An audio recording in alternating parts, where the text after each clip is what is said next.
He'll wake up in the middle of the night, 2:30, 3 o'clock, and, actually screaming, "Don't beat me anymore, don't beat me anymore." Kenneth Bowen, Robert Falcon, Robert Gisevius, and Anthony Villavasso. With hundreds of other officers showing support, the cops charged with murder, referred to now as the Danziger 7, turned themselves into authorities. Hurricane Katrina wreaked mass havoc on the city of New Orleans. Not only was the physical damage extensive, but it resulted in a degree of lawlessness as authorities focused on rescue efforts. The result was the Danziger Bridge incident on September 4th, 2005. Bowen, Falcon, Gisevius, and Villavasso were members of the New Orleans Police Department who fired at 6 people on the bridge. 4 were injured, and 2, James Brissett and Ronald Madison, were killed. Defense attorneys say their clients are innocent. Now they get their chance to prove it. They certainly are serious allegations, but that's what they are. They're allegations, and we feel pretty confident that we know the facts of this case better than the government does. The victims had done nothing wrong, and the incident was racially motivated as all the victims were black. The officers pleaded guilty to the shooting and all were given prison sentences. If the officers had simply come forward and said exactly what happened, that might have made the jury look very differently than if they had made false statements, which is very much part of this case. Stephen Caracappa and Louis Eppolito. Caracappa was kind of the understated, stealth kind of person. Eppolito was more of the, I have my fist and my fist will make you talk kind of person. The mafia has ties in law enforcement agencies, and that's proven by the story of Stephen Caracappa and Louis Eppolito. These 2 men were NYPD detectives who worked closely with the 5 families of New York City. Their work with the mafia began in the mid-'80s, and they proceeded to enact countless incidents that were tied to organized crime. The thinking sometimes with mobsters, now I've locked up hundreds of them, the thinking of them is, I don't want to tell her anything. She gets divorced from me 10 years, she could put me away forever. They took bribes, committed kidnappings, dealt narcotics, and carried out a series of hits. Authorities started cracking down on the mafia in the mid-'90s, prompting Caracappa and Eppolito to flee to Las Vegas. However, they were arrested in 2005 and sentenced to life in prison before passing away in the late 2010s. It gave them 2 sources of information, and it made it more difficult for anyone to assume that they were working together on other things. Greg Jr., Jason Smith, and Arthur Tesler. It's been 14 years since Atlanta police officers burst into the Northwest Atlanta home of 92-year-old Catherine Johnston. On November 21st, 2006, 92-year-old Catherine Johnston of Atlanta was killed by plainclothes officers Greg Jr., Jason Smith, and Arthur Tesler. Officers had set up a drug raid at Johnston's house by falsifying an affidavit and obtaining a no-knock warrant. According to them, an informant had revealed that heavy narcotics were being dealt from Johnston's home. They broke in at about 7 in the evening, prompting the homeowner to defend herself. The 3 officers returned fire, killing Johnston. In a panic, they planted drugs in her house and coerced an informant into lying for them. However, their story eventually fell apart, and the truth was revealed. They were given sentences ranging from 5 to 10 years in prison. The truth of the matter is, it was the process, it was policy and procedure that killed Catherine Johnston. Joseph Mejanowski. He used the job to further whatever it is that he was doing in his criminal life.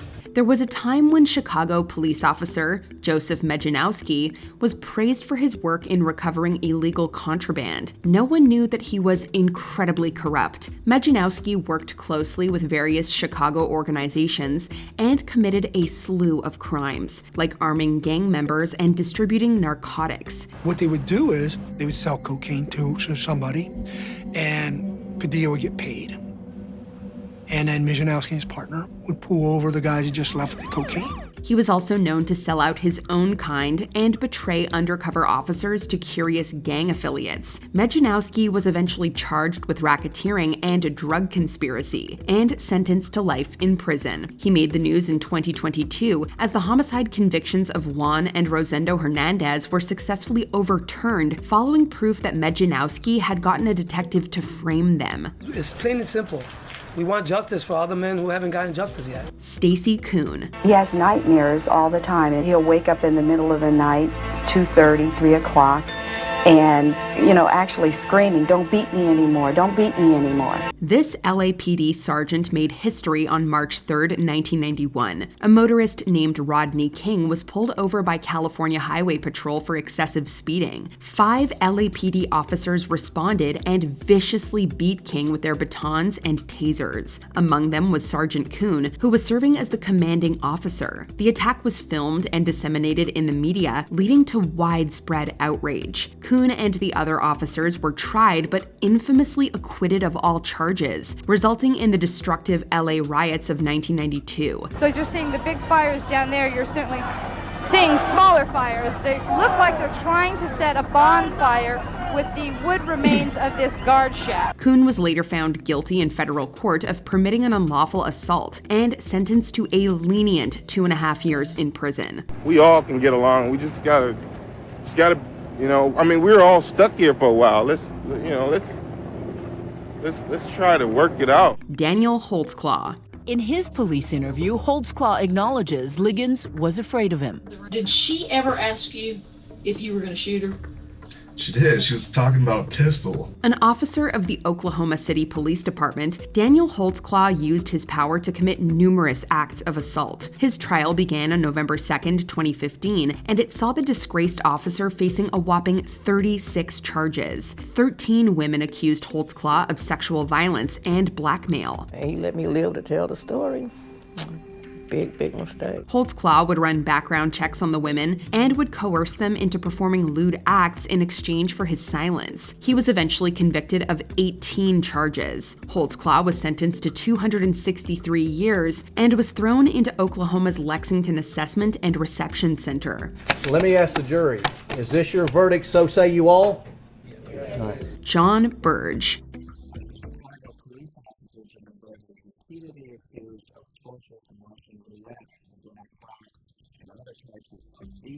After serving time in the United States Army, Jon Burge became a Chicago police officer and eventually worked his way up to commander. For much of his time in the force, Burge ran what became to be known as the Midnight Crew. This was a group of police officers who actively abused suspects with painful methods and coerced them into making confessions.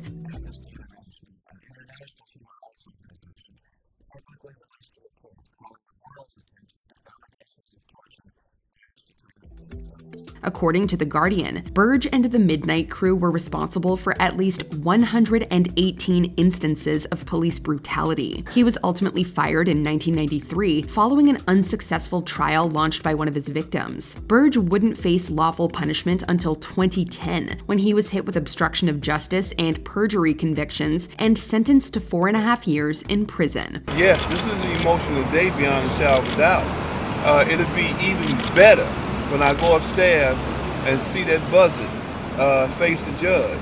David Carrick. There's no necessity. Yes, there is. Like Jon Burge, David Carrick served time in the Army before becoming a police officer. In 2001, he joined the Metropolitan Police, which oversees the Greater London area, and by all accounts, Carrick was a horrible person. He received numerous complaints about his work, and his colleagues gave him a nasty nickname owing to his harsh behavior. Carrick was finally arrested in 2021 after numerous allegations were made against him. But why was he allowed to get away with it for so long? They revealed that Carrick had abused a dozen women that he found on various dating apps, and that this behavior had been occurring since 2003. He subsequently pled guilty to all charges, including 28 counts of sexual assault. That one night changed the whole course of my life. Those involved in the death of Breonna Taylor. You've seen your fair share of crime scenes. You have over 1,200 photos for this one. How does this one compare? What does it look like? How would you characterize it? Scientifically speaking, I'd say it's a mess. 2020 was a rough year for police brutality. In the early morning hours of March 13th, 26-year-old Breonna Taylor was killed when several police officers opened fire in her apartment. They identified Taylor's residence as a source of narcotics and forced entry with a no-knock warrant. Mistaking the plainclothes officers for intruders, Taylor's boyfriend fired a warning shot. The officers fired back and killed Taylor. The shooters were identified as Miles Cosgrove, Brett Hankinson, and Jonathan Mattingly. Other conspirators were also identified, including Kelly Goodlett, who falsified the search warrant for Taylor's apartment. By pleading guilty to her crime, Goodlett became the first officer to be convicted in Taylor's death. Breonna Taylor should be alive today. Derek Chauvin. Police brutality continued in 2020 with Derek Chauvin, the member of the Minneapolis Police Department who killed George Floyd. The incident occurred on May 25, 2020, when Chauvin was called for illegal use of a counterfeit bill. Floyd was cuffed on the spot and killed after Chauvin knelt on his neck for more than 9 minutes. Autopsies confirmed that Floyd's death was a homicide, and law enforcement agencies criticized Chauvin's use of the restraint technique. I watched his life come out of his body. Why? Because I watched this man murder another man that looked like me. He was eventually arrested and brought on trial to face several charges, including second-degree manslaughter. Chauvin was found guilty on all counts and sentenced to over 20 years in prison. Based on the verdict of the jury, finding you guilty of unintentional second-degree murder while committing a felony under Minnesota Statute 609.19 subdivision 2 paren 1, it is the judgment of the court that you now stand convicted of that offense. Check out these other clips from WatchMojo and be sure to subscribe and ring the bell to be notified about our latest videos.